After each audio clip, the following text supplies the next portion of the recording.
So as a mixed woman, I have gotten a lot of hate from Black women. And not only do they hate on mixed kids in general, they also hate on the white women who have mixed kids. This is probably going to get me a lot of hate, but I think one of the most racist people there is white women who have Black kids. Our mixed and biracial people fetishize. Glad to have you, amazing viewer. It's another interesting moment. I'm so glad that you stopped by. If this is your first time here, kindly like the video. Don't forget to leave me your subscription. Don't forget to share the video. Turn on the bell so that you get notified whenever I have a new video. I appreciate your love and support for my content. Without further ado, let's dive into today's video. I just want to remind us that this channel is for educational purposes. The reason why I'm bringing this video here is not so that you can propagate hate, but rather I want us to speak about the things that are happening in our society so that you can bring that positive change that you want to see in our society. So sometimes back here I dropped a video very recently about people's perspective on mixed couple, and one of the commentators dropped a comment that says that the Bible does not allow this mixing bloods. That was she wrote, and I replied asking her, can I see the verse, because she said I can't mix my blood because I'm following the Bible. So I asked her to drop the verse, but she hasn't dropped the verse yet. And I don't know if you know this, that the Bible I read does not really discriminate people. From what I know, when Jesus came to fulfill the law, I would say he didn't come to abolish, but he came to fulfill. He said there's no Jew, no Gentile. So the Bible that I know and how I've read it does not really discriminate people based on anything. It doesn't discriminate people. So I don't know where I should go the verse from. So this video is about a message that biracial kids are sending out there regarding the kind of hate that they're receiving from both Black and white.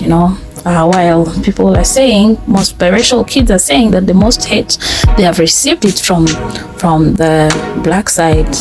So I was saying that it's important that I also bring this. Maybe it explains some of the things that people are seeing around, and they're not really able to embrace these mixed race relationships. And so it's obvious that children will have to face such, because people have not come to understand and accept that people can mix races when they love. I don't know how I can explain this better, but let me let you listen to the few stitches that I put across here. I will also be saying something at the end of the video. Don't forget to leave me your thoughts kindly. Let's interact. This is very interesting. You'll also remember that biracial kids are also part of the minority groups that are being discriminated against other races, and they face rejection in most cases. So let me let you listen to Iris. I'm gonna need y'all white parents of biracial kids to listen in real quick. I'm gonna give you fair warning, this might be an uncomfortable conversation, but it's necessary. A lot of y'all's kids have complexes and identity issues, and it's not because they have a white parent. It's because a lot of y'all chose to have biracial kids before you unpacked your internalized racism and anti-Blackness. It's because a lot of y'all have biracial children without learning enough about the Black experience to guide your child through a Black experience, to guide them through a world that is inherently anti-Black. Cutting off your racist family members is not all it takes to raise a biracial kid. In fact, that doesn't even come close to the bare minimum. You can have the best intentions for your children while still causing them collective harm. And I first noticed this when my daughter was an infant and I started joining Facebook groups for parents of biracial kids. These white moms would have the best intentions, yet end up on Facebook crying about how their child was saying they didn't want to be Black and they hated being Black. And because these parents did not take the time to educate themselves whatsoever on systemic racism and anti-Blackness on a level that they would be able to appropriately raise a biracial child, they were on the internet crying for help instead of helping their kid. You cannot shield your child from experiencing anti-Blackness in the world, but you can equip them to deal with it. I get told pretty frequently that my daughter will be mistaken for a Black mom biracial, and I'm going to explain to you why. First and foremost, she is not raised in an anti-Black environment. A lot of black men, white women relationships are inherently anti-black, due to the fact that the relationship is based on fetishization and the hatred of black women instead of mutual love. The way that I look at it, the world is constantly going to be hurling anti-blackness at my child. And instead of acting like it does not exist, I have been equipping my child since birth to be able to handle said anti-blackness through radical self-love and positive identity. My child has at a young age told me that she wanted to be white to match her family. Right then and there, we had a very long conversation about anti-blackness and racism at 4 years old, and how her blackness was the most beautiful part of her. She made a comment one time about her baby doll, her black baby with coily hair, being ugly. Again, we had a long discussion about colorism, texturism, and racism. After that day, that baby did not leave her hip. You cannot just be not teaching your kid to be anti-black. You have to be preparing them for an anti-black world. You have to ensure that you are not feeding your child a complex towards other black people, that you're showing them how to cherish and uplift their community. See, biracial kids with white parents can be raised to be pro-black, but many aren't. And that is because their environment and their role models are not pro-black. If you don't want your child to have identity issues, it starts with you. It is wholeheartedly possible for you to educate yourself. A lot of y'all simply choose not to. Do better. So as a mixed woman, I have gotten a lot of hate from black women.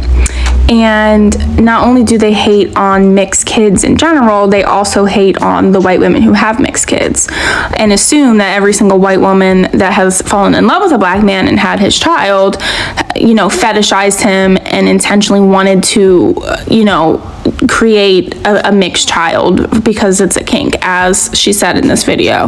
I believe the reason for that is due to colorism in the black community, which is often perpetuated by black men. Colorism is really linked back to slavery, right? The darker you were, the less valuable you were perceived, right? If you were more light-skinned or you were biracial, you more than likely were a house slave versus, being out in the fields. Not necessarily, but that was more common.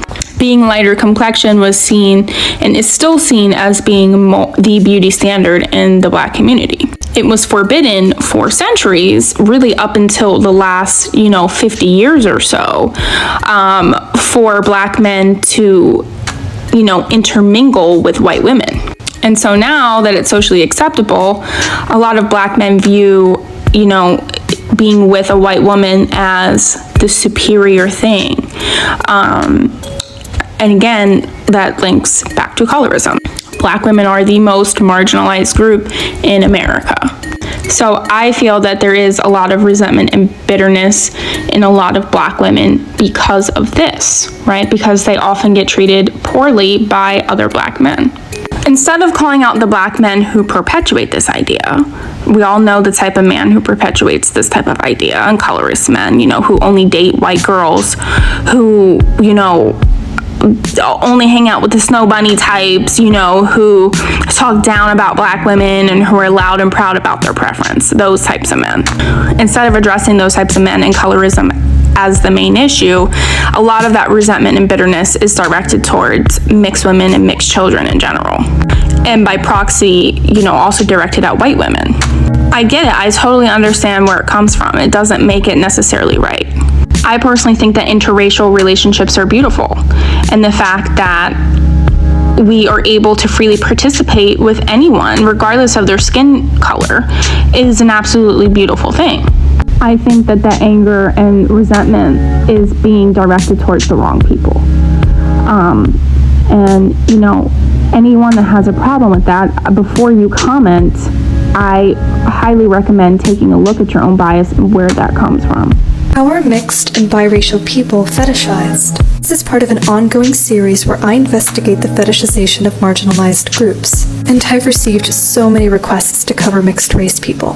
So that's what we're discussing today. Because this is a sequel to the fetishization of black women, I will be focusing mostly on half-white and half-black biracial people. The white community perceives all biracial people through the one-drop principle. Codified into Tennessee law in 1910, the one-drop rule asserts that if you have one identifiable black ancestor, then you are black, even if it's comically distant and you're white passing. Although the one-drop rule originates in the antebellum South, manifestations of the one-drop rule pervade history, even in non-racial frameworks.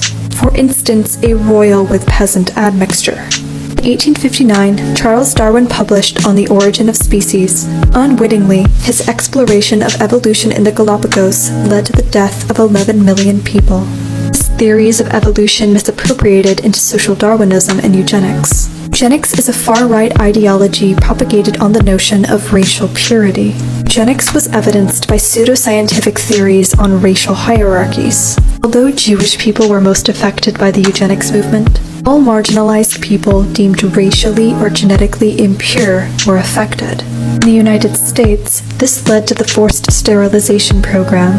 Forced sterilization movement revoked a person's right to reproduce on the grounds of racial inferiority or genetic impurity. Roughly 60,000, mostly disabled people and women of color, were denied the right to reproductive autonomy. Back to the antebellum South. Such was the fetishization of enslaved people that it is estimated that over 20% of African American DNA has European admixture. But in the white and black community respectively, biracial people were fetishized. The plight of the mixed-race person is not quite belonging to either group. In the white and black community respectively, biracial people are considered mutually too foreign, which has amplified their exotic appeal, at least to racial fetishists. Speaking as someone who lurks on 4chan for the purpose of my videos, the interracial relationship is heavily fetishized. Anyway, this is such a complex topic. I need to talk to my white parents of mixed children, because y'all are lost as fuck. If you think because you have a mixed child you're not racist, you're wrong. If you have a mixed child and you think you can't pander to the stereotypes of white supremacy, you're wrong. If you have a mixed child and you think not seeing color is the proper way to handle their racial identity, you're wrong. Using your mixed child as a reason as to why you're not racist is wrong. Stop acting like ignoring your mixed child's race is going to benefit them in the future. Because the reality is, other people are not going to ignore the color of their skin.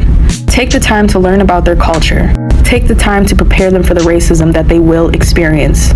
Take the time to teach them about microaggressions so they can set proper boundaries. Sincerely, a mixed kid with a white parent. As a mixed person, a biracial person that's white and black, you know, mixed people already be getting like a lot of hate, you know what I'm saying? We be getting a lot of hate from whoever feels some type of way about biracial people, you know what I'm saying? Because like every time I get on TikTok, it's always something that somebody is saying about a biracial person, you know what I'm saying? So I just want to say this though, as a person who is biracial, can y'all please stop getting on this app and glorifying your biracial kids, bro? Like, that shit is really fucking weird. It's really fucking weird, and it's making the rest of us look bad as fuck. Like we the ones that's taking the heat for y'all fetishizing us and being weird as fuck. Like, you know what I'm saying? Could y'all stop doing that shit? Like, I really wanted to stitch a video, but I couldn't stitch it because the girl turned her stitches off or whatever. But she's a black mom, and she posted a video of her daughter, very cute little girl, and she was like, you know, on her caption, it was like, dating out of my culture so that my daughter can be pretty with curly hair. Bitch, you're weird as fuck. And she was like, y'all calm down, not too much, it's just a joke. But bitch, that's not no joke, because people really do that shit in real life. And then not only do people really do that shit in real life, but in real life, but the children of those people are the ones that's getting the slack for it. You know what I'm saying? Y'all don't realize that shit. Like, it's not funny, it's not a fucking joke. The shit weird as a motherfucker. And it's like, bitch, your baby can still be pretty with fucking curly hair if she was motherfucking all black, all white, or whatever. Like, you know what I'm saying? Or all Mexican. Like, stop with that weird ass shit, bro. That shit weird as fuck. It's weird. Like, you know what I'm saying? And if you really don't think that that's some type of eternalized hate for wanting to date outside your race to make sure your kids don't look like you, bitch, that's a fucking problem. Like, that's a problem. Break it down like that. You want to date outside your race so that your child doesn't look like you and your people. Stop doing that weird ass shit, please. Have a biracial experience, and the biracial experience, I'm sorry, is not black. So I like to watch commentary about the biracial experience because I'm raising biracial children and I want to hear different perspectives and points of view. And what I find is that raising biracial children outside of the United States in a primarily white country, and maybe this is just Italy, but it seems quite different because your biracialness does not get you closer to whiteness like it does in the United States in that idea. Like you're just another brown person, especially if you're phenotypically black. You don't look ambiguous or white because it seems like they never include like all types of biracial people in their experiences. Just somehow being lighter skinned takes you out. And there are also people who are darker skinned, but still biracial. I was at the market today and this African man comes over to me because my kid was giving me a hard time. And he goes, "Why you give your mama a hard time?" He was talking like this, okay? And he goes, "You have a beautiful African mama and your father must be white." And so I'm like, and he goes, "Like Bob Marley." And so I'm like, okay. And I'm locking my kid's hair, so I didn't know if that was a reference to his hair, what my kid looks like. I have no idea. And he goes, "We don't fuck with Bob Marley, right?" Now I don't even know how to take that. And so I start to laugh. And he goes, I'm just kidding. And then he says, in my country, he would be the white man. So I'm like, okay. So we as brown and black people in every country, we have upheld that categorization of skin color within ourselves. Like I've been to India, China. We all know that colorism exists in every colonized place. And since then, we have found a way to keep it going within ourselves. Like the funny thing is, like white folks know their numbers are diminishing. They try to make everybody white, as many people as want to sign up. They're like, we'll give very fair skinned Latinos, we'll give very fair skinned, like they're recruiting. Meanwhile, all the black folks are like, your experience, we don't want to hear about it because it's a different type of black or it's not black enough or whatever. I mean, I feel like these conversations go on because we still have so much pain within ourselves, between ourselves. Because I know some people here who have biracial children who don't like to tell them that their phenotypically black experience is going to matter. And then one day someone tells them they're black and they don't even know it because they think that light skin matters. And it seems to only matter more and more to us. To conclude this video, I'll go back to history and the way this lady has just spoken about the fetishization of mixed and biracial kids. Really bring things into perspective. Sometimes we do things based on some beliefs that we lean on, and history explains a lot, but sometimes due to social constraints and the way our society is dynamic, we have to really be able to come out of some cultural practices that comes from history and see how we can embrace this diversity and make it out something beautiful out of it. So that's my thought on this. I don't know what you're thinking about the whole thing. So it's unfortunate that biracial kids have to go through all this. Glad you watched this extent. Don't forget to give this video a thumbs up. Leave me your thoughts. Goodbye for now. Appreciate your precious time.